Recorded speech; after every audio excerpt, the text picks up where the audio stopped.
अर्थों को अगर आपने समझा हो तो वहां पर उसका बड़ा गुणगान और बड़ी विशेषता बताई गई है। और ऋषियों ने ये कहा भी कि जब रात्रि में सोने के लिए जाओ तो उन 6 मंत्रों का पाठ जीवन के अंदर अवश्य कर लेना। पूछा वो 6 मंत्रों का पाठ करने से होगा क्या?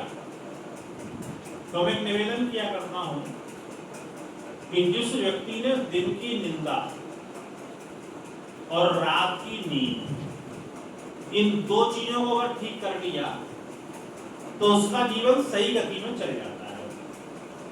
हम पूरे दिन भर निंदा में पड़े रहते हैं, स्तुति में पड़े रहते हैं, क्या काम करने क्या नहीं करने इसका विशेष महत्व नहीं है, बस छिद्रान्वेषणों में हम लगे हुए हैं।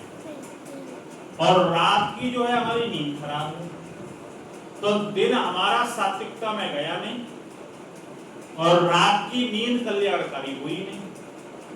तो दिन के जो क्रियाकलाप है वो भी ठीक नहीं और रात की नींद भी ठीक नहीं, और फिर वो व्यक्ति ये कामना करे कि मेरे जीवन के अंदर परम तृप्ति आ जाए, तो ऋषियों ने कहा वो संभव नहीं है। तो वहां करना क्या होगा? तो वो अमर वाक्य आप सबको याद होगा, तन्मे मनः शिव संकल्पमस्तु। अगर इसका सामान्य सा अर्थ करते हैं ना तो तन्मे मनः शिव संकल्पम अस्तु। तत् मतलब वह, और प्रत्येक मंत्र के बाद में ये जो पैरा दिया हुआ है तो प्रत्येक मंत्र में जो है मन की विशेषताएं बताई गई है कि वो मन है कैसा। यह जागृत हो, जो जागृत अवस्था में तो भक्त ही भक्ता है, और उसकी गति कितनी है? तो वैज्ञानिकों ने ये कहा कि जी प्रकाश की गति जो है ना वो बहुत अद्भुत, बहुत तीव्र है। और आपने देखा भी होगा कि सूर्य इतना दूर है और इतनी दूरी धरती पर आने में लगभग कितने 8.5 मिनट लगते हैं, और वो सारी की सारी किरणें यहाँ पर आ जाती हैं। लेकिन ये मन की गति कैसी है? तो हमारे ऋषि कहते हैं इससे जैसा गतिवान तो कोई है ही नहीं। बैठे यहाँ पर हैं और वो अमेरिका, कलकत्ता, दिल्ली, मुंबई से घुमा करके आ जाएगा।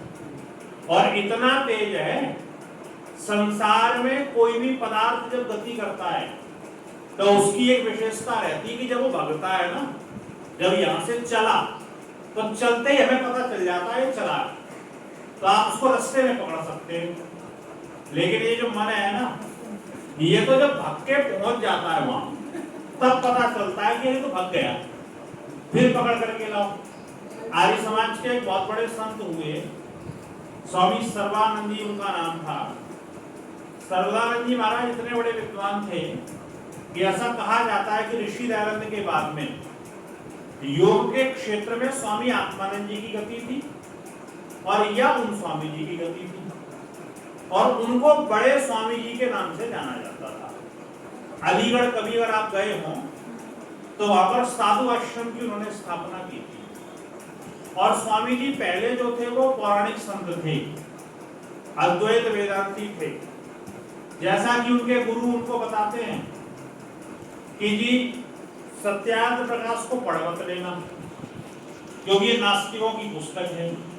तो स्वामी जी विद्वान तो बहुत थे, संस्कृत के भी विद्वान थे, शास्त्रों के भी विद्वान थे, लेकिन आर्य समाज और उसके संपर्क में कभी नहीं थे। तो एक बार उनके जीवन की घटना आती है कि स्वामी जी कहीं निकले चले जा रहे थे, बुखार इतना ज्यादा था कि चक्कर खा के पेड़ के नीचे गिर गए। जब गिर गए तो एक व्यक्ति वहां से गुजर रहा, तो देखा कोई बाबा जी कोई संत पड़ा हुआ है। तो भारत के लोग चाहे कितने ही धार्मिक हो जाएं, लेकिन इतना धर्म तो उनके अंदर रहता ही है कि कोई साधु कोई लाल कपड़े वाला दिख जाए तो भले अपने घर में खाने को नहीं हो पर उसकी व्यवस्था जरूर कर देंगे। अपने पास चाहे व्यवस्था साधन ना हो तो उसकी जरूर कर देंगे। तो उन्होंने स्वामी जी को उठवाया, अपने घर ले गए, स्वामी जी की सेवा करी। लगभग 1 महीने स्वामी जी की सेवा की। तो स्वामी जी जब पूर्ण स्वस्थ हुए तो स्वामी जी ने बड़ा आशीर्वाद दिया कि बेटा मैं तो तुझे जानता भी नहीं, और तू कौन है मैं कौन हूँ, लेकिन तूने मेरी इस जमाने में इतनी सेवा करी, जब बाप की बेटा नहीं करता तो मैं तुझे आशीर्वाद देता हूं, और तो मेरे पास कुछ है नहीं, और अगर मुझे भगवान कभी तेरे योग्य देने योग्य पदार्थ, क्योंकि संतों के पास जो पदार्थ होते हैं ना, वो सांसारिक व्यक्ति उसको ज्यादा काम का नहीं समझता है। वैसे दुनिया में सबसे बड़ा धन जो कहा गया है ना, विद्या धनम सर्वधनम प्रधानम, जो ज्ञान और विद्या का धन होता है ना, इससे बड़ा कोई धन नहीं है।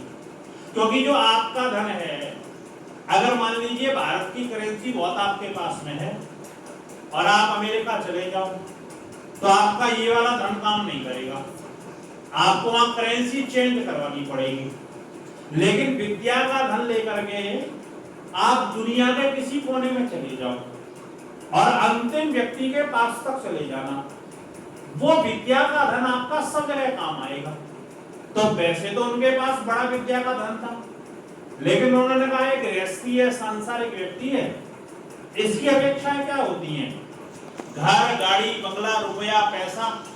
तो उन्होंने कहा बेटा तेरे लायक तो मेरे पास देने के लिए कुछ है नहीं, अगर भगवान ने कभी चाहा मेरे पास कुछ हुआ तो मैं तुझे देने का प्रयास अवश्य करूंगा कुछ न कुछ। तो ये भी कोई कम होशियार नहीं था, चेला ये भी दयानंद का था।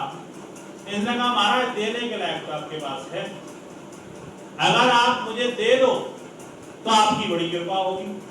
तो उन्होंने कहा बेटा ये प्राण तेरे ही दिए हुए हैं, अगर तू इधर उठा करके ना लाता तो मेरा जीवन खत्म हो जाता, तू मांग ले, अगर मेरे पास सामर्थ्य होगी तो मैं तुझे जरूर दे दूंगा। तो इसने कहा कि महाराज मांगना नहीं है, मेरी एक बात आपको माननी है। बोले कौन सी बात माननी है?